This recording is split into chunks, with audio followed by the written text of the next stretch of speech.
क्या आप जानते हैं कि हेल्थ एंड न्यूट्रिशन की हमारे जीवन में कितनी बड़ी आवश्यकता है? इसके विषय में जानना हम आप सभी के लिए कितना आवश्यक है।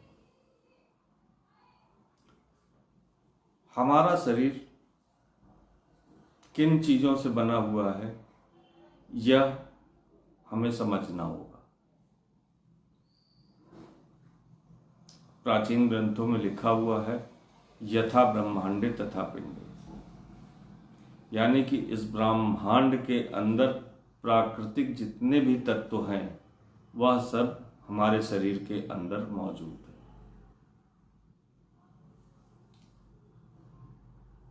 चिकित्सा पद्धति के अनुसार अगर हम जाएं तो हमारे शरीर में तमाम ऐसे तत्वों का मिश्रण है जिससे जो कि हमारे शरीर के एक एक सेल के अंदर मौजूद पाया जाता है। हमारे सेल से ही हमारे ऊतकों का निर्माण होता है और ऊतकों से मिलकर के ही हमारा पूरा शरीर बनता है।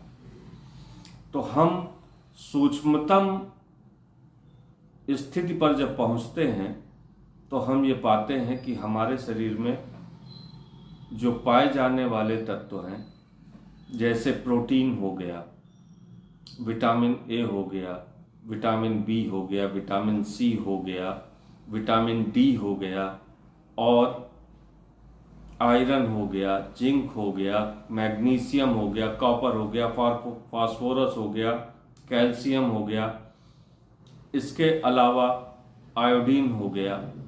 ये सारे तत्व हमारे शरीर में मौजूद होते हैं। अब ये तत्व हम कहाँ से प्राप्त करते हैं ताकि हमारे शरीर को ये सब तत्व मिले? इन सभी तत्वों का भोजन में समावेश करना ही न्यूट्रिशन है। यही वह पोषण है जो हमारे शरीर के लिए आवश्यक है। आज हम आधुनिक चिकित्सा विज्ञान पर, मशीनों के ऊपर पूर्णतया निर्भर है। मशीन ही जांच करके बताती है कि हमारे शरीर में क्या क्या बीमारियां उत्पन्न हो रही हैं, जबकि हम उन चीज़ों से परिचित हैं। डॉक्टर के पास जाते हैं, डॉक्टर कहता है प्रोटीन की कमी है भाई आपके शरीर में, आप ये फलाना प्रोटीन पाउडर ले लें और इससे आप स्वस्थ रहेंगे।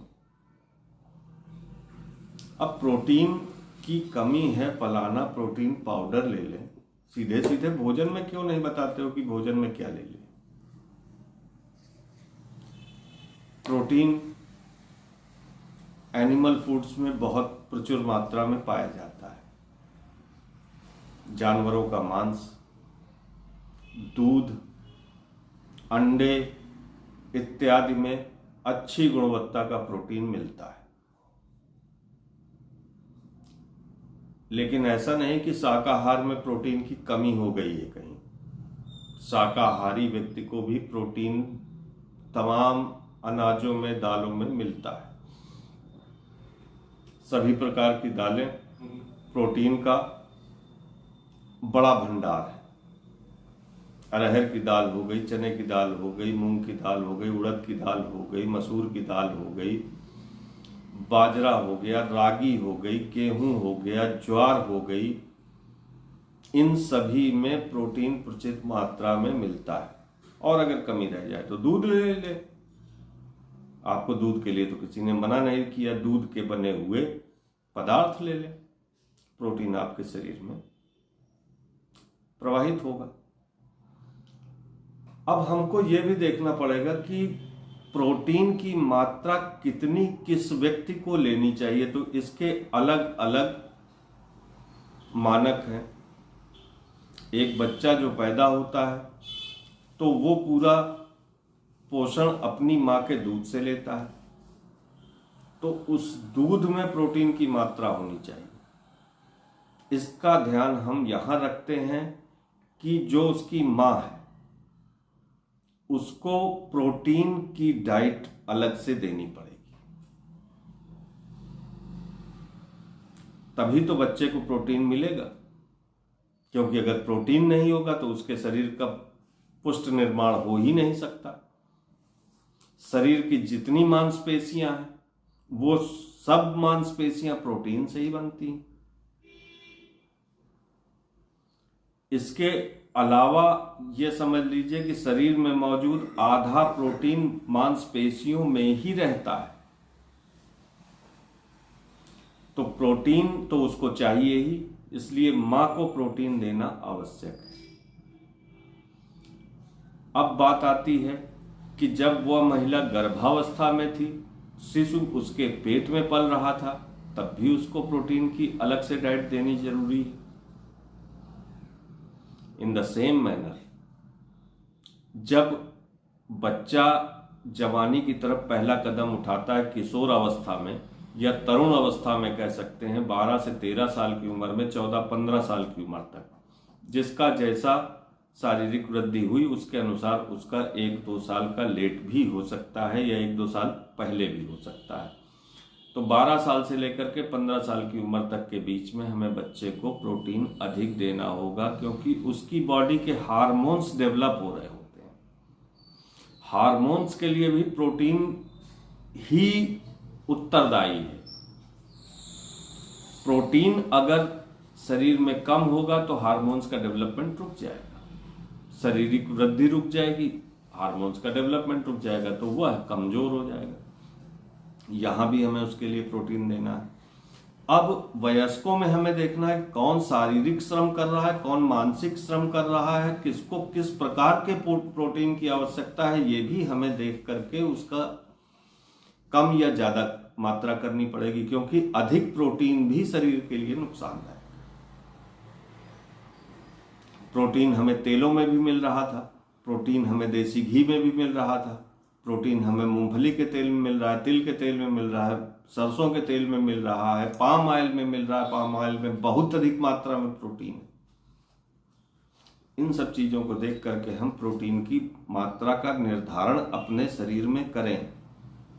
यह एक बहुत ही आवश्यक विषय है, क्योंकि पोषण ही आपके स्वास्थ्य का आधार बिंदु है और प्रोटीन शरीर का आधार बिंदु है। शायद मेरी बात आप सभी लोगों महानुभावों को समझ में आई होगी। अब आगे दूसरे अवयव के विषय में बात करते हैं, जो वो भी एक शरीर का विशेष अवयव है, एक विशेष घटक है, जिसे हम विटामिन ए के नाम से जानते हैं। विटामिन ए मस्तिष्क की गिजा कह सकते हैं, nutrition of mind, nutrition of brain, जो आपको अच्छा लगे आप कह सकते हैं। विटामिन ए की कमी से हमें आंखों में अंधापन हो सकता है। विटामिन ए की कमी से हमें रतौंधी की शिकायत हो सकती है और कम दिखाई देना तो एक साधारण बात है। इसी के साथ अगर गर्भवती महिला को विटामिन की कमी हो जाती है, विटामिन ए की, तो वह परमानेंट रुग्णावस्था में जा सकती है अथवा मर सकती है। मृत्यु दर भी विटामिन ए की कमी की वजह से बढ़ती है। अब विटामिन हमें किन चीजों में मिलने वाला है? विटामिन ए आपको मीट में मिलेगा, क्योंकि मीट में तो हर एक चीज वो मिलेगी जो आपके शरीर को आवश्यक है।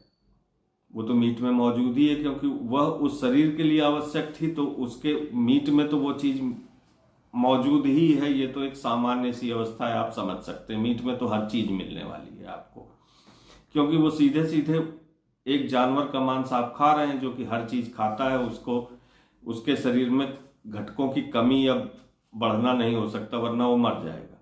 तो वो तो आपको मीट से मिलना ही है। अंडे में मिलेगी, दूध में मिलेगी, तो सामान्य बात है।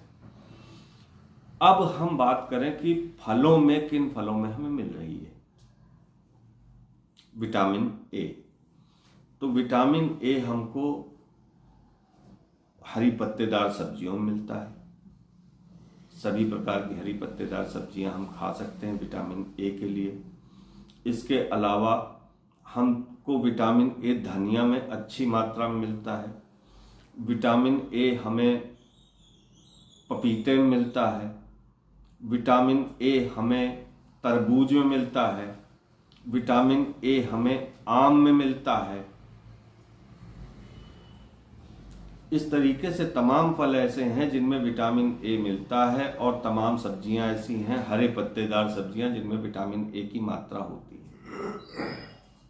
इस चीज का विशेष ध्यान आपको रखना है कि आपको भोजन में इन चीजों को समाहित करना है कि आपके शरीर में विटामिन ए की कमी ना होने पाए। इसी प्रकार आगे हम चर्चा में बात करेंगे vitamin C, vitamin D, iodine, iron, zinc, calcium, इन सभी चीज़ों के विषय में, और ये किन सब्जियों में पाई जाने वाली चीज़ें हैं, किन फलाहारों में मिलती हैं या किन जानवरों के मांस में अधिक मात्रा में मिलती है, इसके विषय में हम विचार करेंगे अगले वीडियो में। तब तक के लिए मैं अपनी वाणी को विराम देता हूँ और आप सभी भाइयों से विदा।